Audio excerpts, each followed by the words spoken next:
Okay. Hi, how are you? Nice seeing you. Thank you so much for coming. We're starting Sefer Shemot, a new book. And in this book we see that the Jewish people start to go through so much hardships, and it becomes worse and worse, and it becomes so difficult on them. The exile, the sufferings, the torture, the labor. And Moshe is questioning Hashem. Hashem, why? Why? What did they do wrong? What's the problem? And I would like to speak about this topic today. Are we allowed to question Hashem? Not really. Let's see. Yes. Let's see. Why not? So, there was Harav Tzvi Meislish. He passed away already, and he wrote in his book a very horrifying story about his experience in World War II. Okay? He, as offspring of a very prominent rabbi, Rabbi Siget, had his rabbi's talit. Okay? And it was very special for him. It was very dear to him. And he didn't part from this. He was with this all the time. When he came to the camps, he was with this. But as you come to the camp, as the people came to the camp, they had to undress them. And they took this very important talit from him, and he felt so bad. To his luck, he was working in a warehouse, and he was sorting, all the goods that were confiscated from people. And he bumped into his talit. He was so happy. He took it, and now he was thinking, how can I keep it?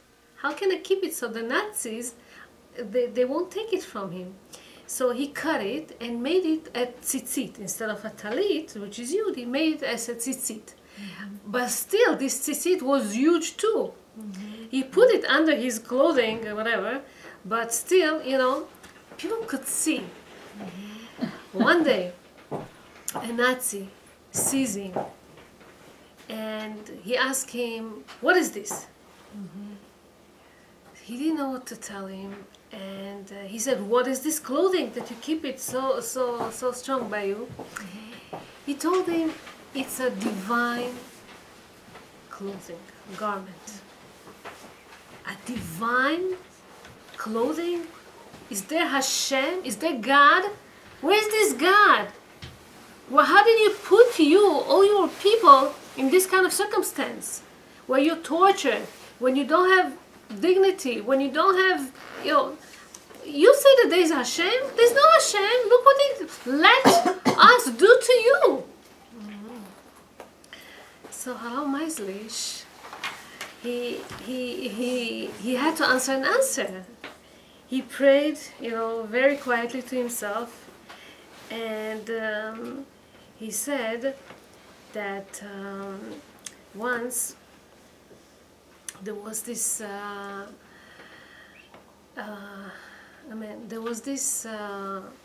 very important surgeon, okay, that worked in a surgery room, and next to him stood a shoemaker.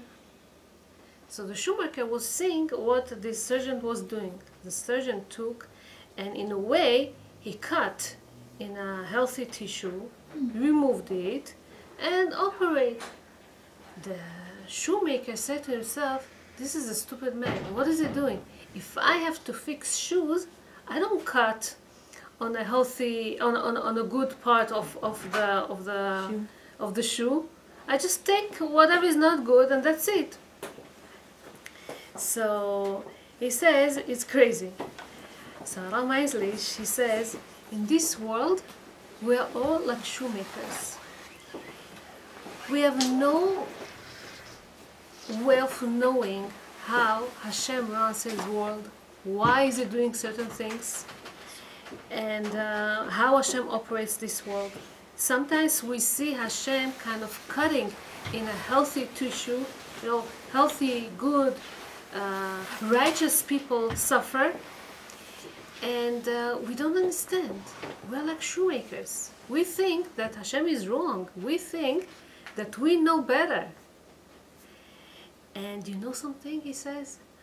My grandfather used to be a very, very important man. He said, if you have questions, if you're questioning God, so he's going to give you the answer. He's going to invite you to heavens early, and he's going to give you all the answers. Do you want that? That's what he answered him. The Nazi, he liked the question, the answer. He liked that. And he set him free. He even, gave him something to eat or something, because he really, really liked the question. So this Rabbi Meislish, he kept the talit by him, the tzitzit. But the story doesn't end here. Later on, when the world was almost over, the Nazis were transporting the prisoners from one camp to another, And in one of these travelings, Harald Meislish, he was in this in a train that took usually cattle, transport. And he sat there with his son, and a Nazi by the name Willy saw something sticks from his clothing. He says, "What is this?" And he pulled it out, and he saw that it's a tzitzit. It's a Jewish thing. And he got so mad, he started hitting him and beating him and cursing him, and then took it away from him and threw it to the fire. Harald Meislish felt so bad. Towards the end of the war, he took the most important thing. It was his grandfather's, the Rebbe. He felt so bad. He was devastated, upset. But what could he do? So he went into the train with his son and some other Jews. They sat in one side of the train, and the Nazis that were guarding them were sitting on the other side. At a certain point, Harald Meislish, he put his head on the shoulder of his son. And he was trying to nap or something. After some time, his son, which was so not of his personality, character, to say something like that to the father, said, "Father, I don't feel good." He wanted to vomit. He felt so nauseous. He felt bad. He said, "Please, can you remove your head from my shoulder?" The father was annoyed. How come his son is asking him such a thing? He says, "No problem." And he went to the other side. The one was sitting. That's what they used to do. Put his head on the other person's shoulder. The son, put his head on that side after he felt a little bit better. So there was kind of a gap now between the father and the son. There was a space. At that split moment, someone, I don't know, maybe the coalition, the enemy, the other, the Americans or somebody, they threw a ticket or a missile, a bomb, something, and it went through, in between their head, and landed on the opposite Nazi Willy that was sitting on here, and on the spot his hands were cut off, on the spot. Ooh, because he The did that. Nazis tell him, "It's because you burned the rabbi's tzitzit." Oh my God. The Nazis Nazi said that- that. The one that he met The earlier. Nazis said to him, "It's because of you. It's you got a punishment. Why did you touch the rabbi, the holy rabbi's talit?" Oh my God. This is a very, very important story, because why do I say it? Unfortunately, when people go through a lot of sorrows, when people go through a lot of troubles, and people that went through the Shoah, through the Holocaust, through sufferings, through killings, seeing terrible, terrible sights, sometimes they ask, where is Hashem? How did he allow such evil to take place? And from this story, I'm asking you, where Hashem is not. See how precisely Hashem punished him? When Hashem wants something, he does it. You cannot say, where is Hashem? Because Hashem runs the world. There's a lot of calculation. We have no way of knowing why, of course. Of course it was very evil. Of course it was very, very bad what was happening 80 years ago by the Nazis. But ask yourself, where Hashem is not. Okay? This is what we're talking about today. Moshe Rabbeinu is asking Hashem, why are you doing this to the nation? What did they do wrong? You have to understand that in the first book, Sefer Bereshit, the Genesis, we meet our forefathers, our patriarchs, Abraham, Yitzchak, and Yaakov. Abraham was tested so many times, and he's not asking questions.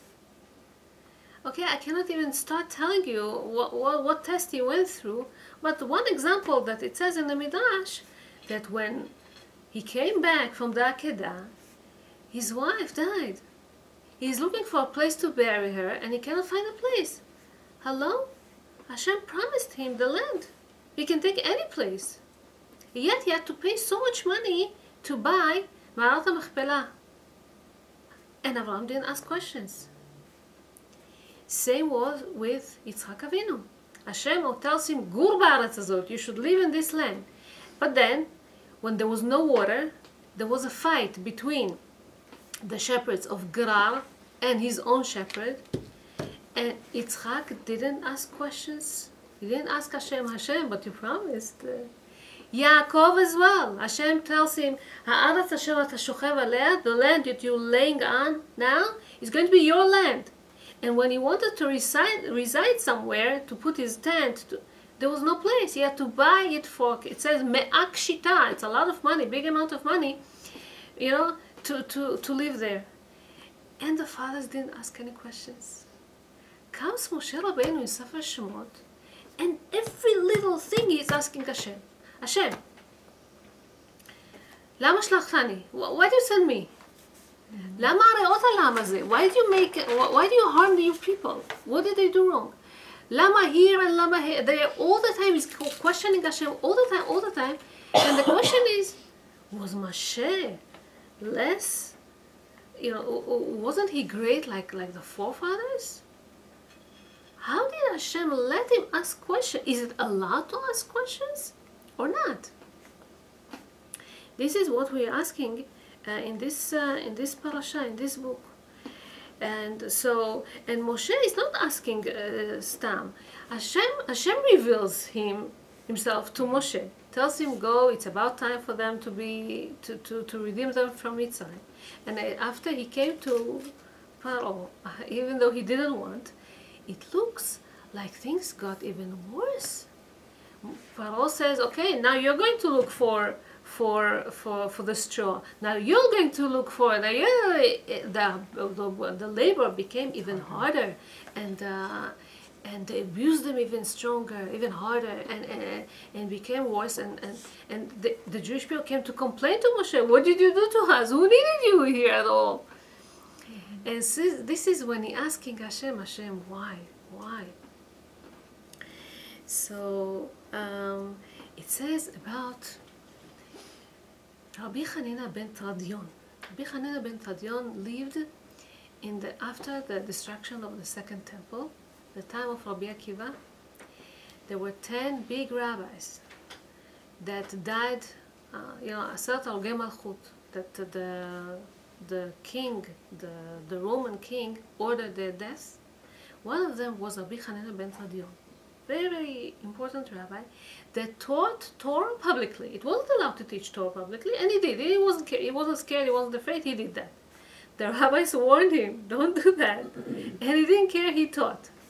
So the decree was, because you taught Torah publicly, they were going to wrap him with a scroll of the Torah, and God forbid, burn him this way. It says that they came to his wife and told her, there's first they came to him, told him, this is the decree, they're going to kill you. He says, Hatzur tamim pa'alo, whatever Hashem says, Then he came to his wife, you're going to be killed too. She also said, Kel emunah ve'en avel, meaning Hashem, he has justice, he knows what is he doing, there's nothing wrong with what Hashem decides. Yes, well, Then they came to their daughter and said, you are going to be punished. You're going to see how your father's dying, how your mother's dying, and they're going to put you together with bad women. And you're going to sit there and all your dignity and all, it's not a good place for her. She also said, Gadol ha'etza v'rav ha'aliliya, asher lanecha kochot, and so on and so on.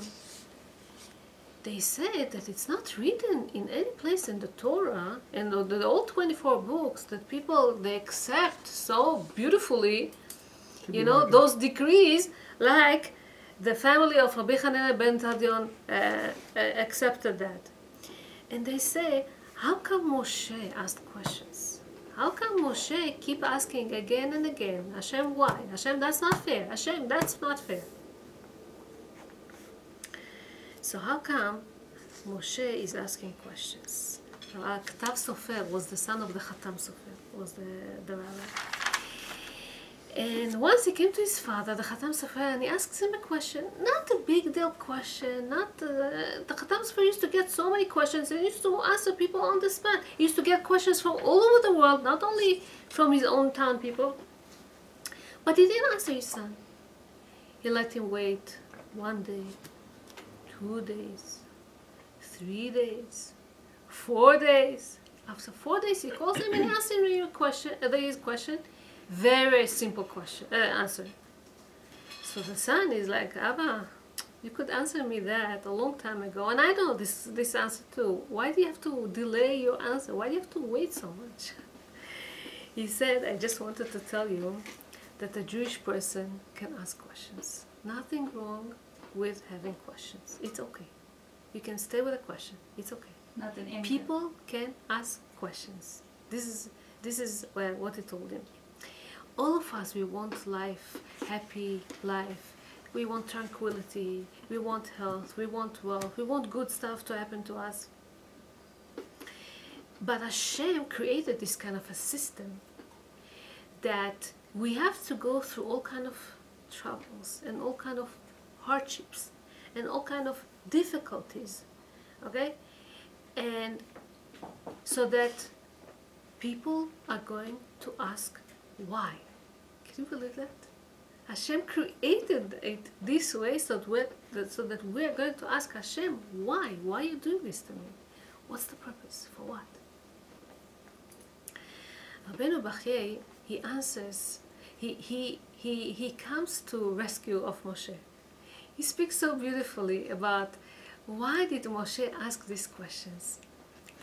He says that Moshe, not only that he asked questions, he did something more severe than that.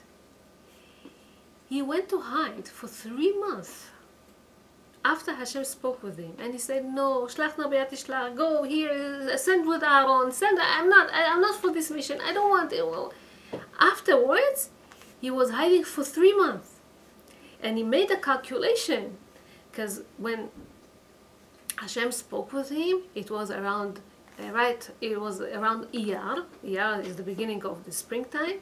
Okay, for 3 months he didn't want to do this mission at all. And then Hashem forcefully, okay, sent him to Mitzrayim. And the first Makkah, dam, was in Chodesh Av, month of Av. Tzfardea, Elul, and then all the others. The last Makkah, Arbe, was in Adar. Okay? And Nisan, in the beginning was Choshech, and then Pesach itself was Makat Bechor. So for 3 months, he says, Moshe wasn't even there. He didn't want to do this mission. Okay? The first 3 Makot. The first 3 months before the Makot even started, the Moshe was not even there. So they were there he was there for a whole year. The whole Makot process, took a whole year. Why? Because one of the rabbis says, Mishpat, 3 months each Makkah? No, each Makkah was 1 month. Oh. 7 days the actual Makkah, 3 weeks earlier before was the warning. So every Makkah, 3 weeks warning, 1 week Makkah. The whole thing took 1 month. What happens with the warning? Warning for them Warning? not to stop, to let them go. To let them prepare They for don't the actually Makkah. suffer. Huh? They don't actually suffer the makkah, those 3 weeks. No, they don't actually suffer from it. It's just a warning. So, But it Iyar and Nisan, so they just it's month after another. So it took him a whole a year. whole year. The Makkot took a whole year. And this is when on Pesach they came out of Mitzrayim. Understood? Yeah? Okay, so Rabbeinu Batia says, where am I?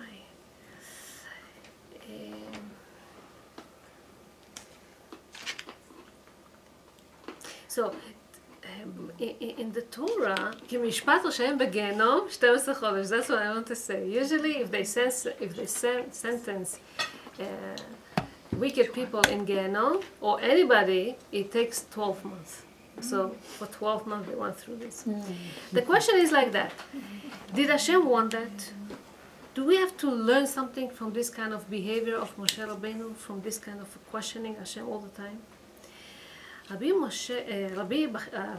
Batia says that Moshe Rabbeinu, not only here he asked, Lama hareot ha'am hazeh, also in Seva Bamidbar, when Jewish people were complaining, he asked, Lama hareot la'avdecha? What do you want from me? Why do you have to come to me to complain me all the time? What did I do wrong to you that I'm their leader? He says, Rabbeinu Batia, if Hashem would be upset at him at the first time that he said, Lama hareot ha'am hazeh in Sefer Shemot, now that we're reading, Moshe would not repeat this kind of terminology. It means Hashem wasn't upset at him at the first time that he asked that. The question is, why? Why Hashem was not upset at him when he asked this question? Yes. Because it was not about him, it was about the nation. Beautiful, beautiful, beautiful, and I'm leading to this. But Rashi doesn't say so. Opposite to Rabbeinu Batia, Rashi says that there was some kind of some negativism in Moshe's question. Moshe is asking Hashem, why? And what was Hashem's answer? Ata tir'eh ma aseh. Now you're going to see what I'm going to do to Paro. He's going to be punished, but you're not going to see which miracles and how I will inherit the Jewish nation, the Jewish state, the Israel. You're not going to witness that. You're not going to get into Israel. Here is where Hashem answering him.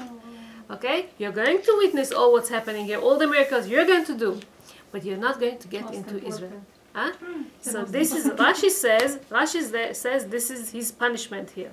But Rabbeinu Batia, he keeps talking in the favor of Moshe, and we're going to touch it again soon. So it's not because he hit the stone? No.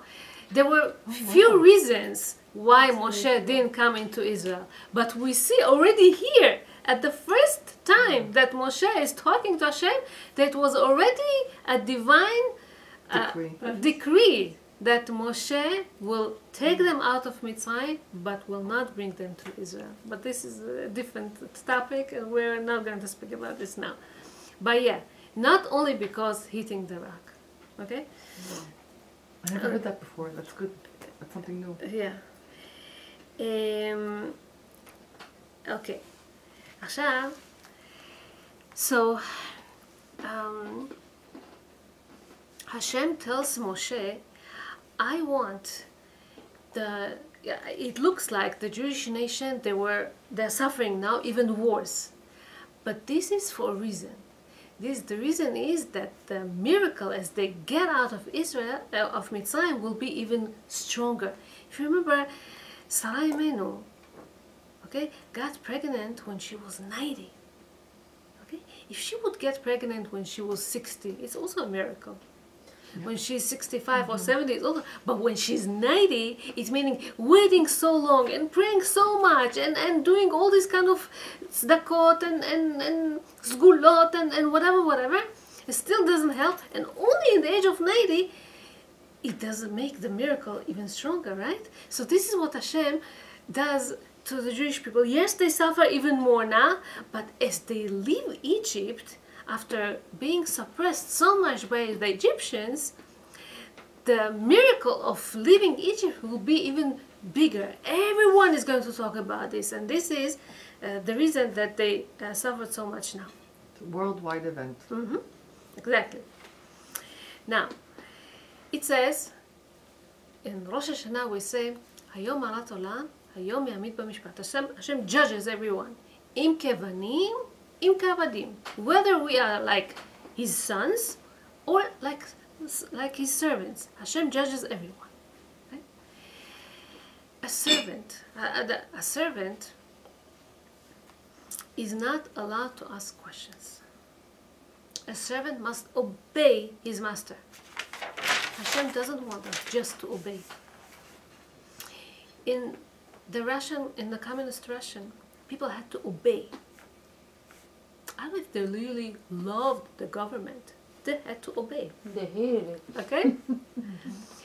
So Hashem doesn't want us just to obey. But sons, as Hashem's sons, are allowed to ask questions. And Hashem wants us to ask questions. How can we get closer to Hashem if not by asking questions? I actually heard something very nice when I had my trial and tribulation of losing my husband.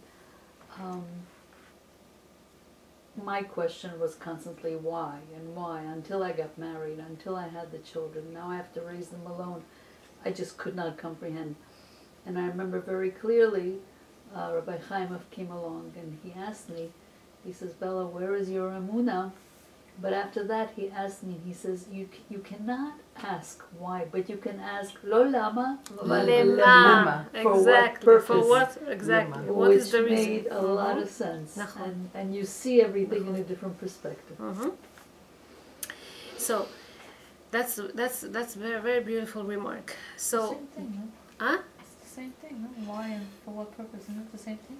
No, why is when you're saying, but why me, and you're complaining, but for what purpose? What is the meaning behind What's it? behind What did I why have both to of go them through you're this? seeking an answer. What's the cause? But you're also one is looking complain, one is behind it. Rabbanit finish. The Torah of the Chassidut teaches us that whatever comes from us from heaven, it's good. It says, "En ra yored milamala." There is a rule: nothing bad comes from heavens. Everything is for the good, and this is something that we have to learn how to look at this. If you remember, there was this very, very special rabbi by the name Nachum Ish Gamzu. As Nachum Ish Gamzu, he suffered a lot in his life. He was blind in both his eyes. He didn't have hands, he was amputated, and he didn't have legs too.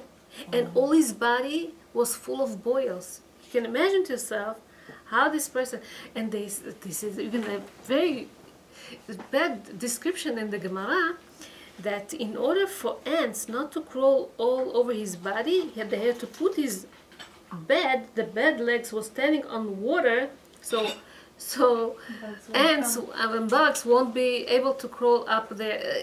Terrible. And this man, what is his name? How did people call him? Nachum Ish Gamzu means everything that happens to him, this is the good. This is good. Gamzura Tova means I don't see any bad in there. I see only good coming from this. When he was sent to the emperor in Rome, okay, there was a decree. The Jewish people sent with him a box, a jewelry box, or I don't know, a lot of treasures inside. And on the way, it was stone. That they changed all whatever was inside, and they put all kind of sand and stuff inside. He came with this to the king, and when he realized, he says, "Gamzula Tova," means only good is coming out of this. I don't see any bad in there. And Hashem made such a miracle that all those stones, those sand became arrows and special, explosives that the king was able to win, to have victory over his enemies. This is when we see the good. It's a ma'ala. It's not everyone, but this is why people called him Ish Ganzo, because that's how he looked at stuff. But anyway, the rabbis say when something hurts you, it's good that people cry. People should cry. The reason, if you remember, when Paro made his decrees against the Jews, he had 3 advisors, right? Okay, he had Yitro, he had Iyov, and Bilam, huh? Bilam said, yeah. Yitro said no. Iyov kept quiet. You kept quiet, Hashem made him suffer. Some say that Moshe, it's an old allegory, and Moshe was the one that wrote a whole book of Iyov. He was speaking there about what is the sufferings in the world, okay? Because Moshe was dealing with this problem all the time. So some say he wrote this, some say he did not, but Masachet Bavli, Talmud Bavli says that he did that, he wrote that. Because he didn't care. Because when something hurts you, you cry at Hashem. It hurts. And it's fine to cry to Hashem. It's okay. So Rabbi Meir Alexander said, Moshe doesn't say to Hashem only why. He said why? Lama ze shlachtani? Why did you send me? Because Moshe was humble. Moshe didn't feel himself like he's capable, like he's able, like he has the ability to redeem the people. He didn't feel himself. He was, in his eyes, he was so small. He didn't think that he's capable of doing such a thing. And if you think about this, the last person in the world that would complain about anything would be Moshe, because Moshe, it says about him, Va'ish Moshe anav me'od al pnei adama. He was the most humble person on earth. The most modest, the most loyal to the Jewish people, the most devoted one to them. And Moshe says it's obvious that I won't be able to do this, because there's a joke about a very, very ignorant man that wanted to, first time in his life, celebrate Leil Seder. Okay? And he didn't know how it's supposed to be, what's the order, how it's supposed to do it. So he told his wife, you know something, go to the neighbors and go check and see what they're doing. We're going to do the same. So she went to the neighbors and looked from the window to see what they're doing. Now, you know, Leila said, it's a long waiting. He's eating and drinking and talking and praying and reading and reading and reading. The guy over there, he also was ignorant, didn't know so much. I guess maybe the wine spilled, or he was hungry and couldn't wait and he was impatient and whatever. At a certain point when, I don't know, the wine spilled or something, he cursed his wife, he started hitting her. So the lady got so scared, she went back home. And he's sitting there and the husband is, no. So how do you celebrate Leil Seder? She didn't want to say. She was scared. Come on, tell me, how was it? And he sees that she has some information, doesn't want to share the information with him. She didn't say anything. He started hitting her. She tells him, if you know how to celebrate Leil Seder, why did you send me there? So Moshe says, it's obvious. I won't be able to do this. What do you want from me? I'm not the right person to go. Send by Aaron. Send by Moshe. He was a person of truth. We know Moshe was a person of truth. Moshe is not into politics. What are these politicians? Politicians are master of communication. They know they are politically correct. They know who to talk to and how to talk. They know what makes people, how to make it fun, or what makes people spin. They call it spin. Spinning. Okay, how to make them happy, or what annoys people, what to say, what not to say. They know what to do. And Moshe is not into games, political games and stuff. He's not into this person. Moshe is connected to Hashem. He is connected to spirituality. He was not a communication person. He was not. Besides the fact that he was stuttering so and that's another thing that I didn't come to it yet. Yeah, he says, I'm not kvat peh chod lashon. I'm not into talking at all. What do you want from me? I'm not the right person. Shlach la be'at shlach. Send it with Aaron, my brother. He is ish Rodef Shalom, Ohev Shalom. He's doing peace between people. He's constantly talking. He's their leader. What do you want from me? This is what the rabbis say. He didn't say it because, oh, not questioning Hashem, but also I'm not the right person, and there are better people to this mission than me, you know, and so this is what Moshe says, and one of the rabbis is asking here. Jewish people are so into feeling grateful and gratitude to people who help them. In Hanukkah we say, on Al Nisim we say, Bimei Matityahu Uvanav Hashmonaim, right? We mentioned the Hashmonaim. In Purim we say, Bimei Mordechai ve'Esther. Why in the Haggadah we don't say Bimei Moshe? He's not even mentioned in the whole Haggadah, and Moshe Rabbeinu did the whole miracle over there. Why is not mentioned? Why we don't? Well, Haggadah Pesach. Haggadah Pesach, we don't say his name because Moshe Rabbeinu didn't even feel that it's him. He felt that he's like a vessel or a pipe or Guided by Hashem. He was guided by Hashem. by Hashem. It's Hashem. Ezrat Hashem Avotenu Ata Me'olam Ata. You did everything. I didn't do anything. It's all from you. Moshe didn't even feel that he was a very important role in this miracle of Yetziat Mitzrayim. So this was Moshe Rabbeinu's. This is to his praise. We say that. Me'am Lo'ez says a very, very important story about how things that happen to us here in this world, from heaven it looks different, and from here looks different also. We don't understand Hashem, we don't understand His actions and why He's doing that. He gives a story about the Ramban, Rav Moshe ben Nachman it is. Once his student was very, very sick, and he was about to die. So the Nachmanides, he wrote him a talisman, kameh, and he told him, you're going to take this, and with this kameh, you will be able, after you die, you will be able to go through all kind of holes until you reach the highest hole over there. And over there, I want you, he wrote to him all kind of questions regarding the Jewish nation, things that bothered him very much. Ask these questions and come back to me and give me answers. Wow. He says, okay. After he passed away, that's exactly what he did. One day, Ramban was sitting and learning, and this student appeared to him, and he told him, I did what you said. With this kameh of yours, I was able to go through all the gates, and they opened me everything. And when I came to that hole to ask the questions, all of a sudden, all the questions that I had disappeared, vaporized. There's no questions in heaven. Everything is justified. You know that this is the truth. This is the way. Here in this world, you don't see, but in the next world, everything is so clear. Everything is so true. No questions.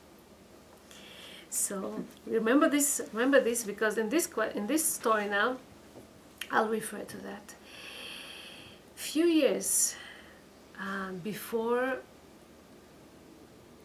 the Rosh Yeshiva of Mir in the United States, Rav Shmuel Birnbaum, the Tzad, a few years before he died, Lo Aleinu, his son passed away. And this was devastating, his beloved son.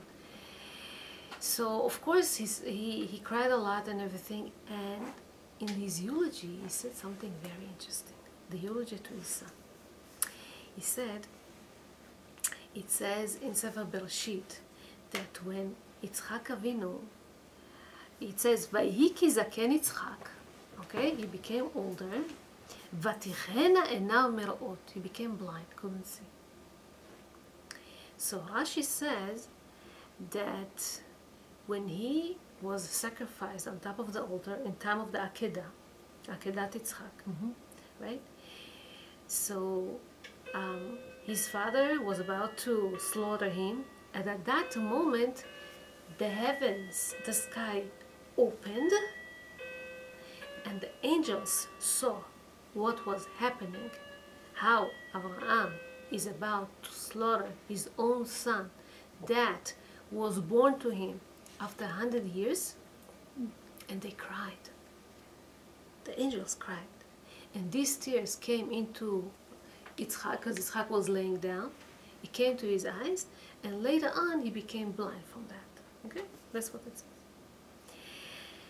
And the question is, why the heavens, the sky, why they were supposed to be opened? Why did they open? And the angels cannot go through the sky, whatever, the barrier, or whatever it is? Why the heaven had to open for that?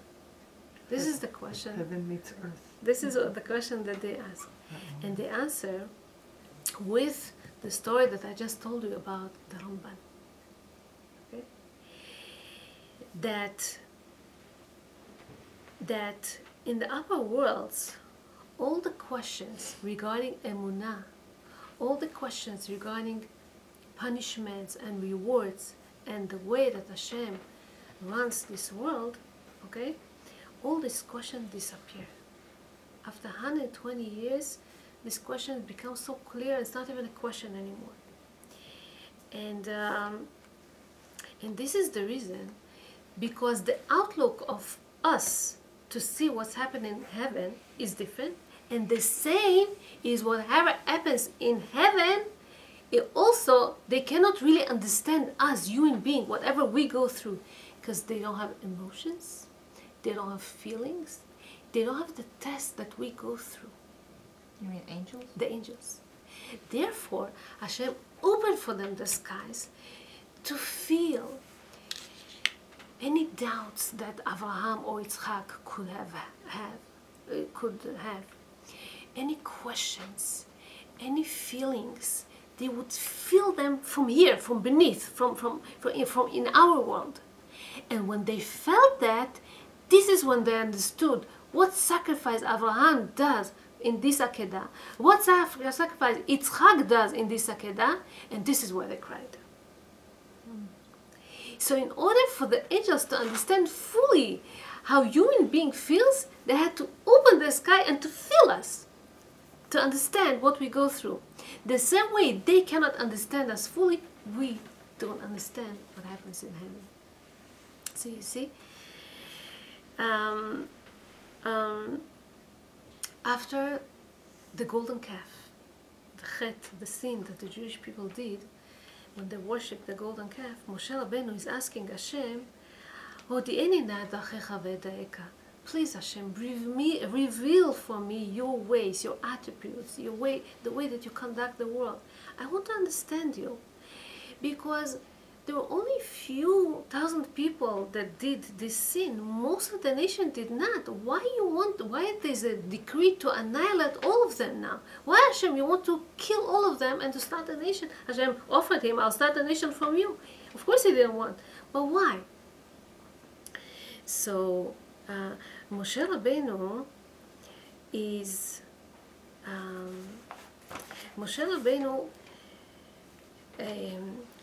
wants to teach us what is the meaning of hashgacha pratit, of a spirit, of a divine providence. Why righteous people, they get punished? Why wicked people, they enjoy this world? And sometimes righteous people are punished for some things that are not even significant, and they're punished severely for that. And the opposite, of course. So Moshe Rabbeinu is our mouth. He's asking Hashem these questions to say that we are allowed to ask questions. We are allowed to ask Hashem questions. It's not that Hashem, we're not communists, that we're not allowed to question. We're allowed. And the answer of Hashem to Moshe was, הנה מקום איתי וניצבת על הצור. הנה מקום איתי וניצבת על הצור. Harav Hirsch explains that's all, it's a matter of a perspective. It depends what kind of perspective, how you look at things. If you're going to stay iti, next to me, you're going to see totally different.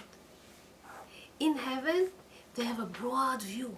They see things that we are not able to see. We're very limited in what we see, what we understand, how we see stuff.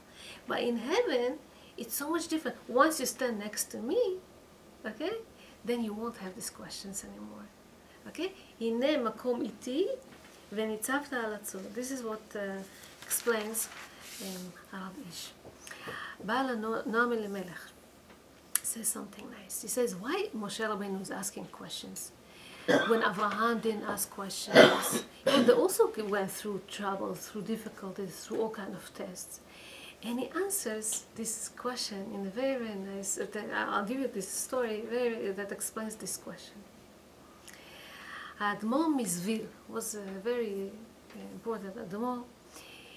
He was in a labor camp also, okay, in World War II. Admor from where? Zvil. Zvil. Okay. From Ukraine. And so he survived because he was built very strong. He was healthy. He was built strongly. And so he survived. But next to him was another Jewish person that was weak. That was so ill that he didn't know from day to day if he was going to survive or not. That's how it was. One day, the commander of all this camp calls these two people, Admor Mizvil and this Jewish person, and they came to the office, and he tells them, you know something? We don't have room in the camp anymore, so I release both of you and you can go. Wow! Such a great happiness. But okay, so he gives him the pen and he tells him, please sign that this certification of releasement or whatever it's called, and just sign. The problem was that day was Shabbat. Yeah. Admor, it was Shabbat that day. Admor Mizvil says, I'm not signing, I cannot sign. And he put the pen, he didn't want to sign. Okay, the commander gives the pen to the other Jewish person. Okay, so you can sign for your own certificate that I'm releasing you. He saw the rabbi that he didn't sign. He felt embarrassment. I didn't want to sign too. The rabbi, okay, took the pen and said, I'm going to sign for him. Wow. The commander said, isn't that Shabbat and you don't want this? So why you don't want to do it yourself? Why do you sign for him? He says, I'm healthy man, I can stand one more day, I can survive one, but he's a sick man, for him it's a life-threatening every day. And for Pikuach Nefesh, he should go, he should get free. The commander was very impressed. He says, you know something, I'll sign for both of you, you just go. This is a Nazi? No, yeah, whatever. That's the amazing. commander. Wow. I am surprised they care about paperwork. Exactly. Really. So, Well, when Hashem wants, Hashem Nice wants. camp. this was happening also to Avraham Avinu. Think about this. To his own problems, he never questioned Hashem. Okay? When Hashem tells him to do Akedat Yitzchak, he didn't ask but Hashem. You said, Yitzchak יקרא לך זרע? I was waiting for so long. But then, when Hashem wanted to destroy Sodom, Hashem tells him, "Amchaseni me'Avraham." Let me tell Avraham what happens. And Avraham started to fight Hashem. Man, מה פתאום? How do you dare? He tells him a very strong sentence. He tells him, השופט כל הארץ לא יעשה משפט? The one that judges the whole world won't do judgment? This is what he says to Hashem, Avraham Avinu. The one that accepts everything. That was Moshe Rabbeinu. To himself, he didn't question anything that, and he was suffering. He had to run away for 80 years he wasn't with his family. A long time he wasn't with his family. He never asked questions. But for the nation, he's like, why? Besides, Hashem revealed himself, that the fathers had to, the way that Hashem revealed himself to the fathers, to the forefathers, Avraham, Yitzchak, Yaakov, they were unique people. They were very giant individuals that were looking and seeking for Hashem and found Hashem. But the question is, can the mass, okay, the crowd, the whole community, what they're so in the suffer and they're so abused and they're devastated, can they reveal Hashem? And Moshe didn't believe that they're capable of understanding and getting to Hashem the same way that Avraham, Yitzchak, Yaakov. So this is where Moshe Rabbeinu was coming from. And yeah, we see that it's interesting. I wrote this sentence, which is very, very strong. It says, sometimes I want to ask God why He allows poverty, famine, and injustice in the world when He could do something about it. But I'm afraid He just might ask me the same question. What do we do for that? What do we do to change these situations, this circumstance for other people that we see that they suffer? And this is where Moshe was coming from. So, okay, there's a lot of Kabbalah here. I don't want to get into there, maybe some other time. I speak here about the name of Hashem, how Hashem appeared in Bereshit. It was Shem Shakai, and here it was the Shem Havaya, Shem Elokim, Yud Kei Vav Kei. Was a difference. This is Kabbalah. We'll do it Be'ezrat Hashem some other time.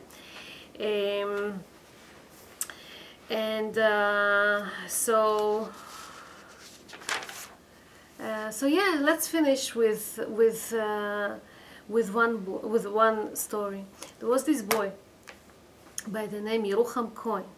He learned in New Jersey in one of the yeshivot, and he asked, as they started to learn Sefer Bereshit, the Rebbe told them how Hashem created the world. The first day, the second day, the third day.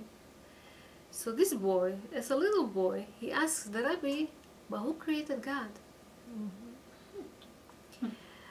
The Melamed, the Rebbe, got so upset. What kind of question is that? And he expelled him. He punished him. The boy came home and he complained to his mom. I had a question. He punished me. So the mother told him, you have to get an answer.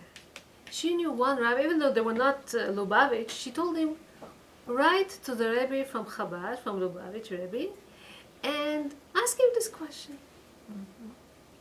So the Lubavitcher, he answered him, number one, very good question. You asked a very, very nice question. You should know that people are allowed to ask questions, and it's fine to ask questions.